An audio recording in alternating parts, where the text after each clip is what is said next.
puisque notre machine est une machine de découpe, eh bien, first things first, commençons par le début, on va se mettre à découper.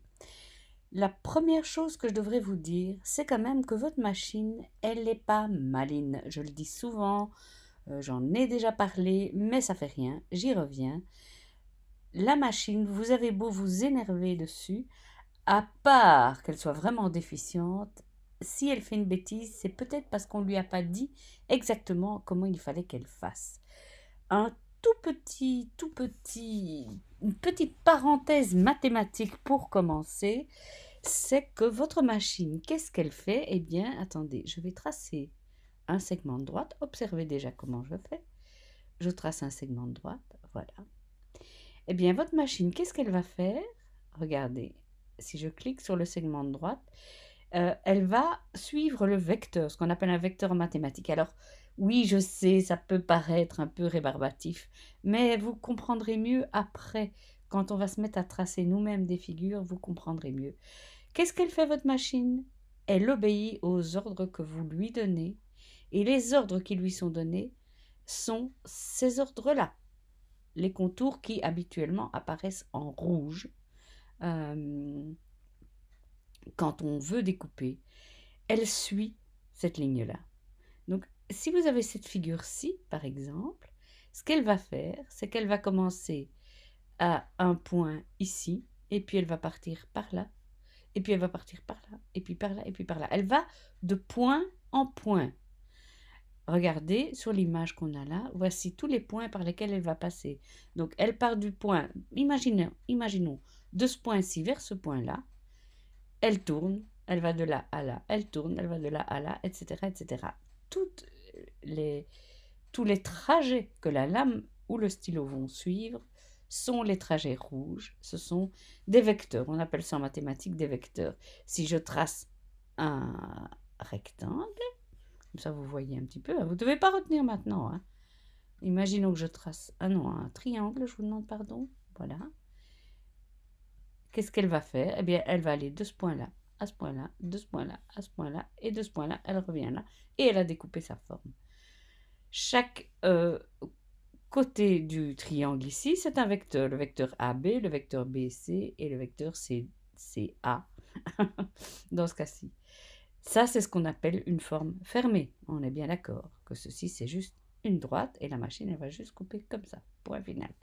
Ok, jusque-là, ça va. C'est pas des mathématiques très compliquées, mais gardez ça dans un petit coin de votre tête, parce que c'est ça aussi qui va vous faire comprendre les figures ouvertes, les figures fermées, pourquoi une figure ne se colorise pas, pourquoi elle se coupe pas bien, etc. C'est souvent une question de points, et si vous êtes sur les réseaux sociaux, etc., on va vous dire, ah oui, mais tu dois simplifier, tu as trop de points, etc. Ça peut vous sembler compliqué, mais vous allez voir, c'est pas si compliqué que ça. Une fois qu'on a compris que la machine n'obéit et ne voyage que de point à point. De point à point. Alors ne vous énervez pas sur elle, essayez de voir si vous avez bien programmé son trajet. Parce que c'est comme si vous lui traciez un itinéraire sur Google en lui disant, écoute ma cocotte, pour découper ça, ben voilà, je t'ai mis tous les points par où tu dois passer, vas-y, passe. C'est un peu ça. Bien. Tout premier exemple, puisque c'est une machine qui découpe et que notre objectif, c'est d'apprendre en faisant, voici le fichier que vous avez reçu. Alors, c'est la figure de test. Pour ceux et celles qui me suivent depuis longtemps, ma figure de test précédente était un rond avec une étoile au milieu. Pourquoi ai-je changé? C'est en discutant avec vous, et je fais un petit clin d'œil à mon amie Charlotte qui se reconnaîtra. On s'était dit que ce qui serait bien, parce que qu'est-ce qui se passait? J'avais un rond avec une étoile, je le découpais, je le collais dans mon carnet, mais il était collé, ce qui fait que je ne pouvais pas prendre le papier ou le matériau entre mes doigts pour le sentir, pour sentir sa texture, pour sentir son épaisseur, ce qui est important quand on doit décider de comment on va régler sa lame pour découper une matière.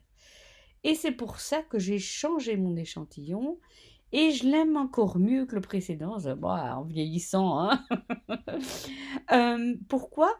Parce que vous allez avoir non seulement des lignes droites, vous allez avoir un rond et vous allez avoir une forme avec des angles pointus.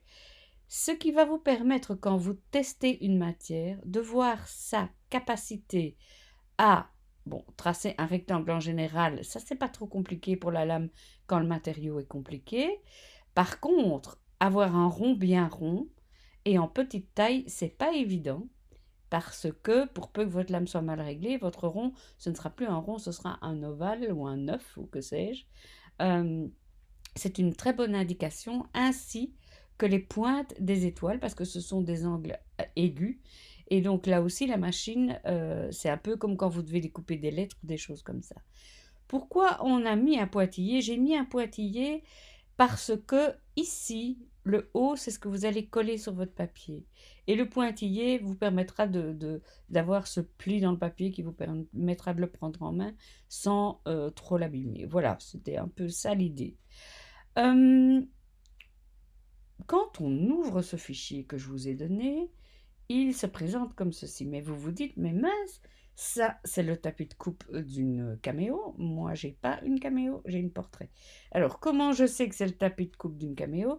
C'est parce que je vois que c'est un tapis qui fait 12 pouces. Vous le voyez ici. Or, bon ben voilà, si moi j'ai une portrait, comment je fais? Pas de souci. Première étape. Si vous avez une portrait, vous allez ici. Ça, c'est la mise en page. C'est vraiment, c'est pas étonnant qu'il soit en premier ici en haut, parce que c'est un dont blablabla. C'est un dont on va se servir très très souvent. Il y a 3 petites icônes. Il y a ma page de papier et mon tapis. Ça, c'est le tout premier. Ici, il y a le quadrillage, et pour ceux et celles qui me connaissent, vous savez que c'est un de mes chouchous, vous verrez. Et ici, c'est pour quand on fait le print and cut, les repères d'alignement. Pour le moment, on ne fait que de la découpe simple dans une matière. On n'a pas besoin des repères d'alignement. Les repères d'alignement ne servent que quand on imprime. Mais c'est pas pour tout de suite. Donc je suis ici et je me dis, bon ben, écoute Anne-Marie, t'as une caméo, c'est très bien, mais celles qui ont une portrait, comment elles font? Eh bien, tout simplement, vous avez ici machine, vous descendez jusqu'à ce que vous trouviez la machine que vous cherchez. Alors, la Curio, on n'en parlera pas dans ces cours-ci parce que c'est vraiment une machine à part. La Cameo Plus, on n'en parlera pas non plus. C'est la même que la Cameo, mais en plus grand. L'Alta, c'est l'imprimante 3D et on n'y est pas. La Célite, c'est une machine qui appartient aussi à Silhouette, mais qui est semi-professionnelle. Et autres, bon ben voilà, c'est pour celles qui ont même pas la Mint. Je ne sais pas, c'est peut-être pour prévoir les autres machines. Ah oui, l'ancienne machine, voilà. Donc nous, on s'en fiche un peu. Dans les cours que vous allez suivre, vous aurez de quoi faire avec la caméo ou la portrait. Imaginons que j'ai une portrait, je clique sur portrait, et là, je vois le tapis étroit de la portrait. Voilà. Donc c'est aussi simple que ça. Vous allez mettre votre papier. Alors regardez, encore une petite astuce que je vous montre. Pour placer votre papier, regardez, je vais mettre en transparence mon tapis. On sait faire ça. C'est génial ici. On est toujours dans la première icône. Et regardez, si je fais ça, voilà. Ça, c'est votre tapis tel qu'il est. OK? Et vous voyez bien que mon papier, il faut vraiment que je le mette bien. Il faut que je le mette déjà en A4. Voilà, puisque en général, c'est un papier A4 que vous avez. Hein. Ceci dit, quel que soit le papier que vous mettiez dessus, s'il ne dépasse pas le tapis, bien entendu. Hein. Ça n'a pas beaucoup d'importance, il faut juste que vous soyez sûr que votre papier couvre bien la zone de ce que vous voulez découper, bien entendu. Mais bon, je me suis mise en A4, puisqu'en général, quand on travaille avec la portrait, on travaille en A4 ou le format en dessous en A5. Bon, voilà, en gros, A4, portrait, machine portrait, il s'est mis automatiquement en machine portrait. Voilà, c'est parti mon kiki. Non, c'est moi qui ai mis machine portrait. Du coup, il a mis le tapis en portrait et on a un A4. Vous pouvez aussi, on en reparlera, mais comme ça vous l'avez dans la tête, mettre une grandeur de papier personnalisée. Voilà. Et là, vous mettrez les dimensions de votre papier. Mais on y viendra, c'est juste pour vous ouvrir l'esprit à l'idée. Je vais remettre mon papier apparent parce que, bon, il y en a qui aiment bien travailler comme ça, mais moi, ça me trouble de voir le tapis. Donc, pour revenir à mon format original de travail, c'est ceci. Voilà. Bien, on a notre petit échantillon à découper. On va placer notre papier sur le tapis, comme c'est indiqué ici. Et puis, on va envoyer. Voilà. Alors, envoyer en général, c'est parce que je viens de travailler dessus qui s'est mis comme ça. Vous avez ceci.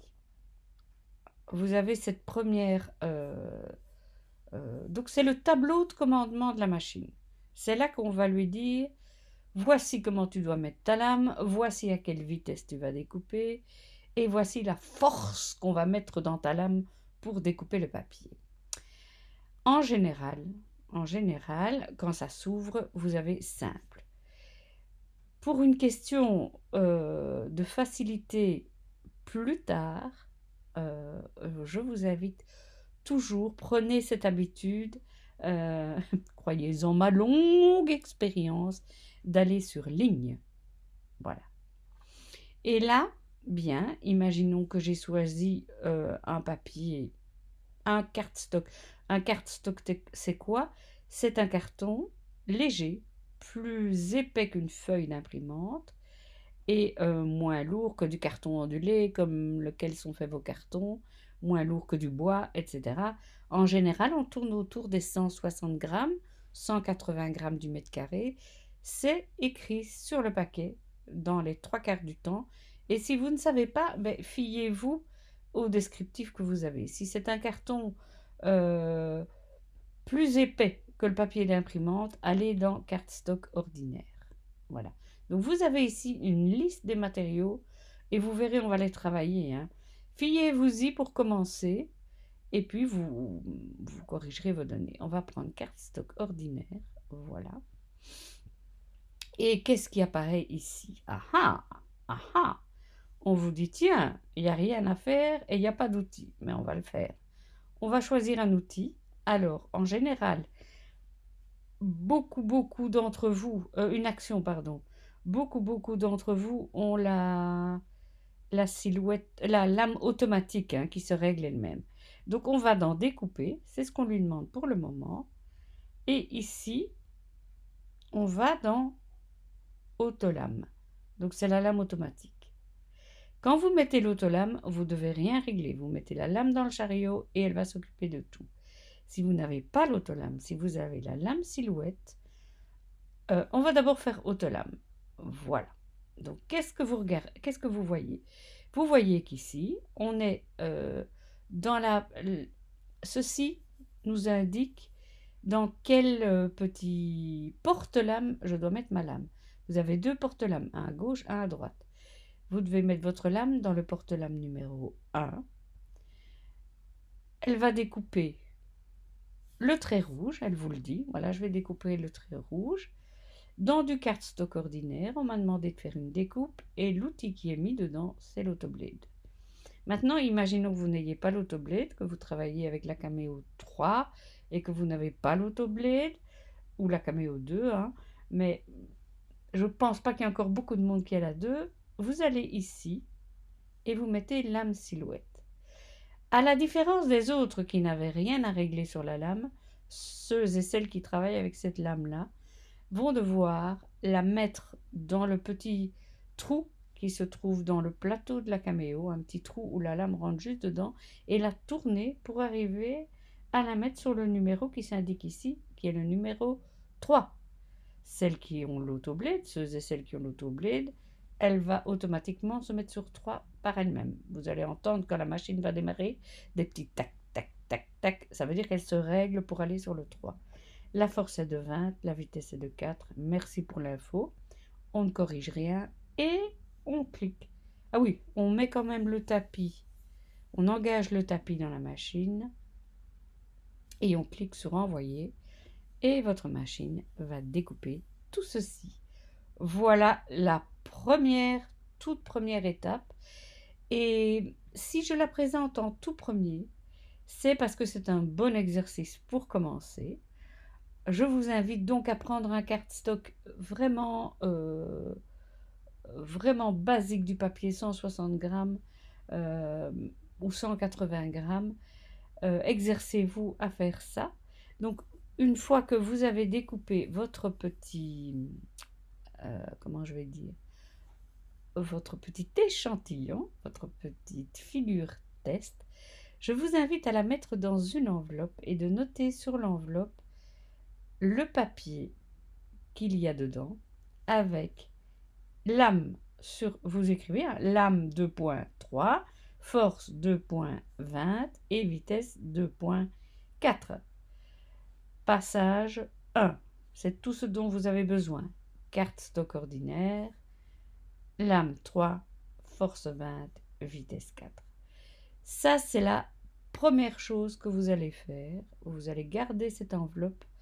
Pourquoi? Parce que cette enveloppe va nous servir, comme vous l'avez sans doute vu dans l'introduction, à faire un référentiel de tous les tests que l'on a fait, un aide-mémoire qui va vous permettre au fur et à mesure que vous découvrez de nouvelles matières de pouvoir vous baser là-dessus, ou si vous réutilisez une matière que vous n'avez plus utilisée depuis longtemps, vous allez pouvoir la retrouver et ne plus devoir refaire les tests, etc., etc. Donc ça, c'est vraiment la chose la plus précieuse. Je vous avoue que dans tout ce que j'ai comme note silhouette, c'est vraiment la chose la plus précieuse que j'utilise encore tout le temps, tout le temps, tout le temps. Donc c'est un bon début pour démarrer. Voilà, on a fait la première leçon. On va maintenant voir un petit peu la machine et les choses pratiques.